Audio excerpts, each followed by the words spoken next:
The day began like any other for Danielle Rivers, except for the fact that she'd just signed a global licensing deal worth $2.4 billion and was headed from Atlanta to San Francisco to finalize the final phase of a revolutionary merger between her tech firm, Envision Dynamics, and a European AI cybersecurity startup that would reshape the digital infrastructure of banking worldwide. But none of that prestige clung to her in the moment she stepped onto Flight 219 in soft leather sneakers, a cream sweater, dark jeans, and her signature low bun, a look she wore not to impress, but to move through the world unbothered, though fate and arrogance had other plans. Her boarding pass, clearly marked first class,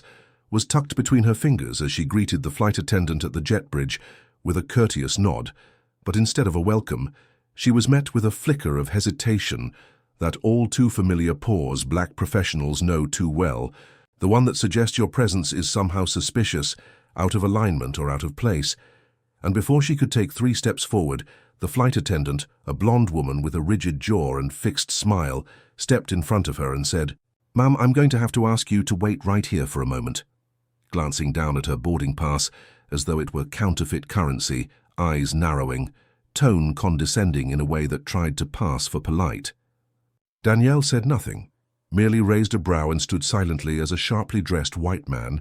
late 40s, AirPods in, arrogance practically leaking from his pores, walked up behind her, glanced at the scene unfolding, and was swiftly ushered past her with a, "Right this way, sir, welcome to first class," while Danielle was still standing off to the side like a forgotten passenger with a standby ticket. Not the owner of a company valued at over $5 billion. Not a woman who had advised Fortune 100 boards on strategic innovation. Not someone who could, with a single call, bring entire departments to their knees. She watched with icy calm as the man was escorted to what should have been her seat, 2A window, pre-booked weeks ago with executive status, and when she stepped forward, boarding pass extended once again, the same attendant frowned and said, "Oh, there must be a mix-up, that seat's already been assigned. Can I see your ticket again?" Though she was already holding it, and the woman barely looked at it before murmuring, "I'm afraid you've been reseated, ma'am. Please, follow me to economy," not even offering an apology, explanation, or hint of professional courtesy. The cabin was quiet, save for the shuffling of feet and subtle gasps of passengers who watched, some with sympathy, others with amused detachment, no one daring to intervene. Not even the older white couple in row 1 who made brief eye contact with Danielle before looking quickly away, not the younger woman clutching a travel yoga mat who gave a small, awkward smile, not even the black flight attendant farther back in coach who seemed to tense but remained silent, perhaps fearing retribution for speaking up. Danielle didn't argue, didn't raise her voice, didn't say, "Do you know who I am?" though she could have with receipts to back it, but instead offered a cool, composed, "Very well," and followed the attendant back past business, class and premium economy to a middle seat in row 26, where she sat, centered between 2 strangers, knees pressed against the seat in front of her, still and unreadable, though her fingers moved swiftly as she pulled out her tablet, connected to in-flight Wi-Fi, and typed a single email to her executive assistant labeled "Urgent, Immediate Action Required," with bullet points that included flight number, time, crew names, and a brief description of what just occurred. Attached to that email was a time-stamped audio file. Danielle had activated her smart pen the moment she was stopped, and it had captured the entire interaction with crystal clarity. Tone, phrasing, and all. The message went to her assistant Jasmine, who had been trained to interpret urgent as code for handle this now, not later, and by handle, that meant trigger protocol Delta X, which gave her team license to contact the highest-ranking corporate stakeholders in the airline, activate their executive liaison contract, and begin quietly pulling all available internal data, passenger logs, security footage, crew assignments, prior complaint histories, and gate recordings. While the plane taxied, Danielle remained silent, watching clouds drift across the window beside her neighbor, who shifted uncomfortably, clearly sensing something was off, but unaware they were sitting beside a woman who had sat with presidents, negotiated international AI defense policies, and once personally ended a data warfare attack that could have cost the US economy trillions. This wasn't about her ego. Danielle had long outgrown the need for validation, but about principle, precedent, and justice. As the flight lifted into the air, so too did a storm of quiet fury wrapped in corporate precision begin to form in the inboxes of the airline's senior board, legal compliance teams, and executive operations. Names with titles like Chief Risk Officer and VP of Customer Experience were suddenly looped into an alert thread marked High Priority, Racial Discrimination Incident Involving Tier 1 Platinum Shareholder. Some recognized Danielle's name immediately, faces paling, stomachs tightening, because they knew exactly who she was. Not just a customer, not just an investor, but a connected force whose network included high-powered media attorneys, civil rights organizations, senators, and CEOs across multiple verticals.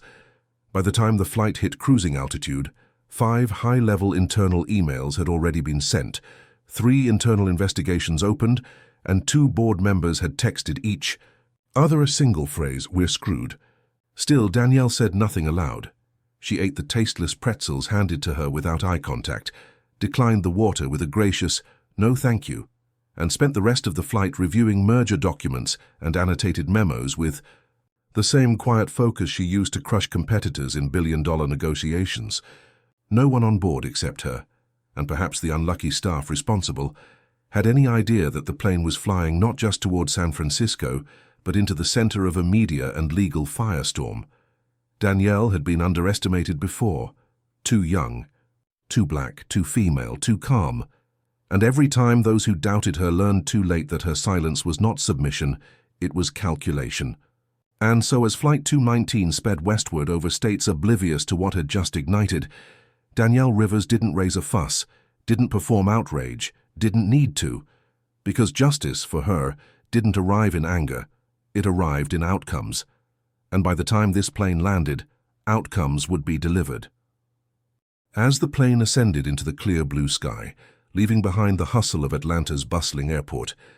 Danielle Rivers remained poised, her eyes calm but sharp,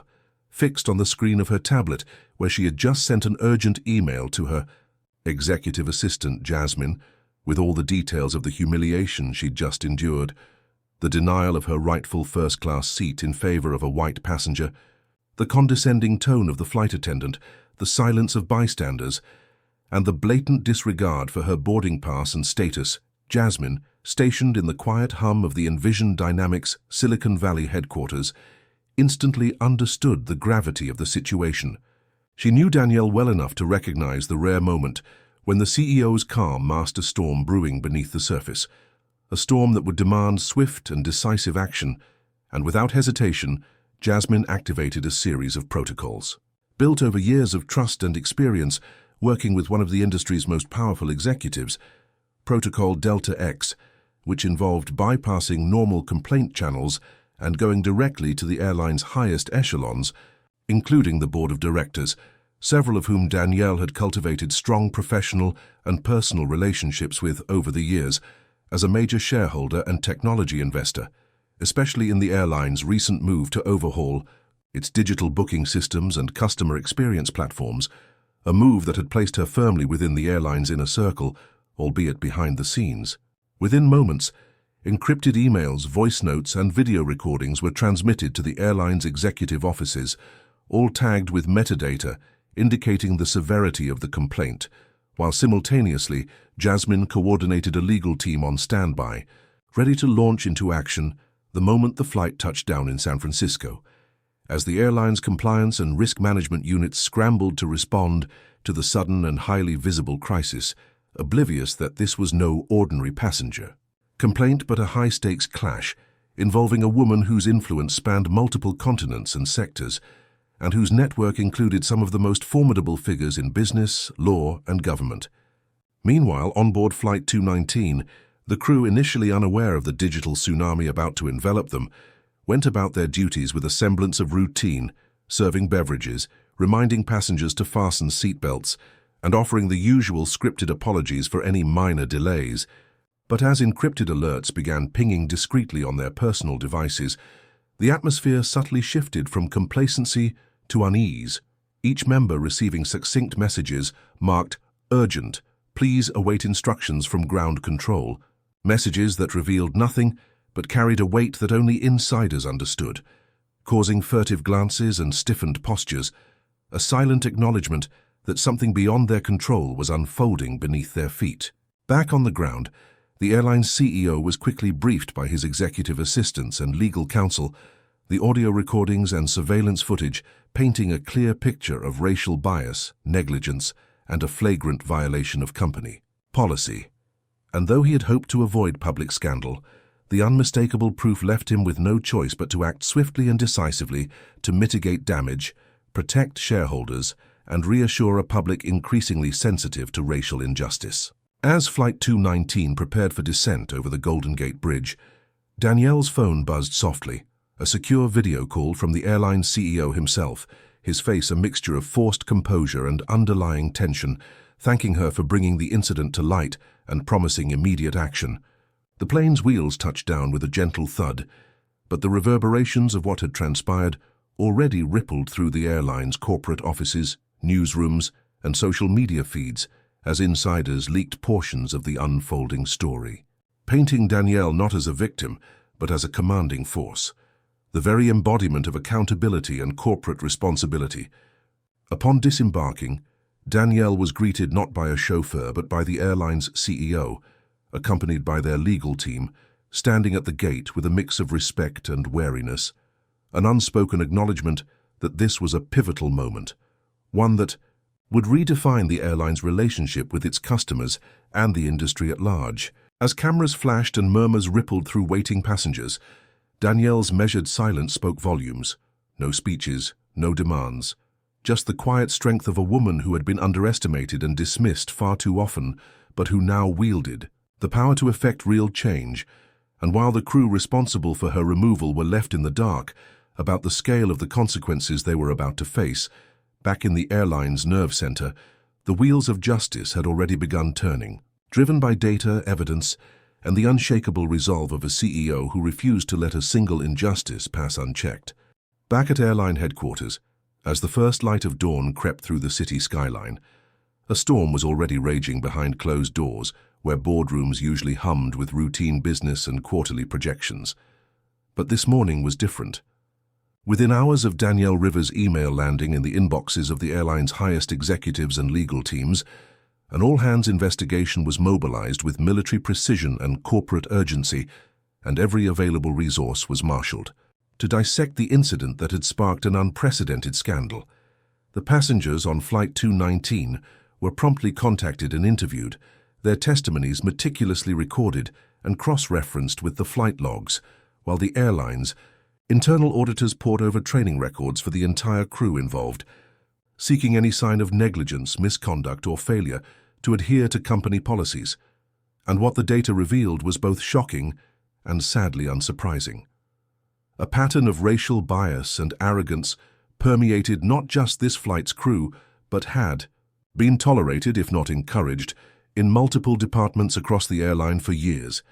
hidden beneath layers of bureaucracy and a culture that prioritized image over accountability. Security footage from the gate and onboard cameras painted a damning picture of the events. The flight attendant, who had removed Danielle's first-class boarding pass in hand, had exchanged whispered remarks with colleagues before her dismissive, "There must be a mistake," and the boarding gate supervisor had been caught on tape, showing visible impatience and subtle disdain, an expression that spoke volumes about the ingrained prejudice that Danielle had confronted silently but decisively. And although this wasn't the first complaint about this particular crew, numerous prior reports had been quietly filed and shelved. The sheer weight of public attention, combined with the irrefutable evidence Danielle had provided, made ignoring this impossible, forcing the airline to act not just swiftly but transparently. Danielle's email was the spark that ignited a broader compliance audit that tore through the airline's veneer of respectability, uncovering a toxic internal culture where discrimination was systematically downplayed and incidents swept under the rug to protect profit margins and reputations, revealing cover-ups that reached human resources, training coordinators, and even upper management who had repeatedly failed to enforce diversity and inclusion mandates. Within days, the fallout was seismic. Several top HR officials tendered their resignations amid mounting pressure, acknowledging that they had knowingly allowed systemic bias to flourish and the flight crew responsible for the incident, including the pilot, the lead flight attendant, the boarding gate supervisor, and several supporting staff, were immediately terminated for gross misconduct and insubordination, their contracts severed as the airline prepared a public statement that promised zero tolerance for discrimination. But Danielle's vision extended beyond firings. She demanded reform, a fundamental restructuring of how the airline approached race, equity, and accountability, pushing the board to embrace a complete overhaul of their training programs, instituting mandatory cultural competency workshops, designed and led by civil rights experts, implementing real-time passenger feedback systems that flagged discriminatory behavior before it escalated, and creating an independent oversight committee with power to investigate and discipline without interference from corporate PR or legal shields, all initiatives that Danielle championed with the same relentless drive that had built her empire. Her involvement was personal and profound. This was not just a business matter, but a fight for dignity and respect in an industry that had long failed marginalized communities, and through private meetings with the airline's CEO, board members, and diversity officers, Danielle transformed from a victim into a catalyst for change, leveraging her influence to rewrite policies that had remained stagnant for decades. And as news of these reforms spread, the airline's reputation began to shift, from one mired in scandal to a potential leader in corporate social responsibility, inspiring similar companies to examine their own practices. Meanwhile, in a quiet moment removed from the public eye, Danielle sat with her legal and PR teams, crafting a narrative that balanced accountability with hope, determined that this incident would not be a footnote, but a turning point. And as media outlets clamored for interviews, she chose to remain silent publicly, allowing her actions and the airline's tangible reforms to speak louder than any statement, a strategy that only strengthened her position and further embarrassed those who had underestimated her. The entire ordeal, from the initial removal to the final firing and reform, became a powerful case study in how courage, strategy, and relentless pursuit of justice can dismantle entrenched discrimination and build a new path forward. And by the time Flight 212's crew had been escorted from the building and the last HR official's resignation letter was accepted, Danielle had not only exacted retribution, but had set in motion a revolution that would redefine how airlines and, perhaps all corporations, handled racial equity, proving once again that the power of one voice, when wielded with intelligence and resolve, can topple the mightiest walls of injustice and reshape the future for generations to come. After the dust settled from the swift termination of the airline crew responsible for the blatant racial discrimination against Danielle Rivers, the public outcry had only begun to simmer, but Danielle, with her trademark composure and strategic mind, chose a path few would have expected. Not the loud, headline-grabbing media frenzy, not viral social media posts or impassioned interviews on every cable news channel, but instead a series of carefully orchestrated, behind-the-scenes negotiations with the airline's highest board members and executive leadership that would become a masterclass in quiet power and systemic change, where the true strength of influence is measured not by volume, but by impact. From private meetings in sleek, glass-walled boardrooms overlooking city skylines to secure video conferences spanning time zones, Danielle pressed the airline's executives to not just apologize or pay lip service to diversity, but to fundamentally rethink how they engaged with race, equity, and inclusion at every level. From hiring practices and internal promotions to customer service policies and corporate culture, she demanded enforceable, measurable reforms, including a comprehensive racial equity protocol that would be integrated across every department, with clear benchmarks and accountability measures, mandatory cultural competency, and anti-bias training for every employee regardless of role or tenure, and the creation of public accountability, dashboards accessible to all customers that tracked complaints related to discrimination and detailed the company's response times and resolutions, all designed to transform the airline from a reactive to a proactive leader in civil rights. The negotiations were intense, at times fraught with resistance from entrenched interests fearful of change and costly oversight. but Danielle's calm persistence and the undeniable evidence she brought, documented incidents, legal consultations, and the threat of escalating shareholder activism, made resistance not just futile, but financially and reputationally untenable. As a sign of goodwill and a strategic move to embed real change, the airline's board unanimously appointed Danielle as Executive Equity Advisor, a newly created role giving her direct influence over diversity initiatives, training content, hiring audits and customer service protocols, effectively making her a permanent agent of transformation within the company. She once helped to disrupt as a disgruntled passenger, a move that sent ripples across corporate America and the airline industry in particular, signaling a new era where the voices of marginalized leaders were no longer sidelined but embraced at the highest levels. Beyond corporate boardrooms, Danielle used the platform and settlement she negotiated as part of her agreement with the airline to launch the Wings of Promise Travel Scholarship Fund, dedicated to providing underrepresented youth with opportunities to explore the world, experience diverse cultures, and access educational programs otherwise out of reach due to financial or systemic barriers. A philanthropic initiative designed not just to inspire, but to equip the next generation with the tools and experiences that Danielle herself had fought so hard to access and conquer in her own rise to power. Her quiet power reshaped not only one airline, but sparked a broader conversation throughout the industry, inspiring competitors to audit their own practices and leading to the formation of an independent consortium of airlines committed to transparency, equity, and accountability, with Danielle often serving as a keynote speaker and advisor, her story becoming a beacon of hope and a blueprint for change. Meanwhile, the seat that was unjustly taken from her, the pristine window seat 2A in first class, became a symbol far greater than a mere physical place on a plane. It came to represent every table where she had once been denied entry, every meeting where her voice was minimized, and every glass ceiling she had shattered, a metaphor for the power reclaimed and the spaces now owned outright by those who refuse to be invisible. Danielle's journey from a passenger stripped of dignity to an executive wielding transformative influence illustrated the enduring truth that real change is often born in moments of quiet courage, strategic patience, and an unwavering commitment to justice. And as the airline soared toward a future defined by inclusivity and respect, Danielle Rivers stood at the helm, not as a passenger, but as a captain steering the course toward equity for all.